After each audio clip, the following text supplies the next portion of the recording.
The primary activity that occurs in the Ekeley Sciences building is teaching labs. So those are general chemistry and then organic teaching labs. The space that was remodeled is all teaching labs as well as new recitation rooms that go with organic courses and the general chemistry courses. We have somewhere in the neighborhood of 3,400 to 3,500 students a year that go through these teaching labs. The older facility was built in the early 70s, and it really showed it. Everything was honestly just stained and beat up and really kind of falling apart. The flooring is so much different than what we had before.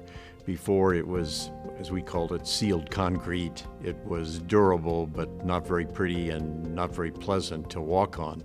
We'll have a lot of activity with pallets and movement of carts and everything else going through those corridors. So having a floor that would actually be able to uphold with all that extra weight and movement and traffic is very important as well. We won't get a chance to remodel again for another 25, maybe 30 years. And so the materials have to hold up. Ultimately, long-term maintainability and durability in a chemistry lab setting was the driving force for the selection of Nora in this project. Along with our building standards, we also insist on some fairly specific types of products. We've found that by doing that, we can keep a handle on maintenance costs. Our lab director tested the Nora flooring to see how resistant it was to the things that we commonly use in the organic lab, and it held up quite well. Our project manager brought me a big square of it and said, pour whatever nasty chemicals you have in the lab on this and let's see if we can stain it and how it stands up to that. And at first I did actually make some stains on it, but they actually polished right out after a few minutes of work. Noise in the lab is an important factor because we have all these fume hoods which do create a fair amount of background noise. This product, it really helps with the sound acoustics issues.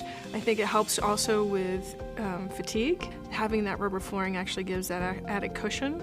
I think it's much more comfortable for the users when they have long periods of lab use, and the chemical resistance obviously is a big plus. We've been starting to move stuff in, and one of the things that I liked is I accidentally dropped some glass on the floor and it didn't break. What I was wanting to have was something where the students really felt like they were walking into a chemistry space. I wanted to include at least a couple of amino acids because those are absolutely crucial for life. And then there were a few others that I thought were pretty fun. Caffeine I like because most people like caffeine, I guess. It was exciting. I was really surprised, and the product lent itself very well to the water jet cutting process, and I was just, it was beautiful, you know. You could never do that with old technology and old VCT.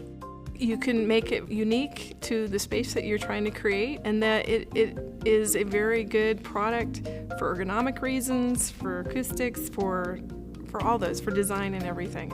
This is a modern lab, so the safety and health of all the people who work and study in that space is just leaps and bounds beyond what it ever was before.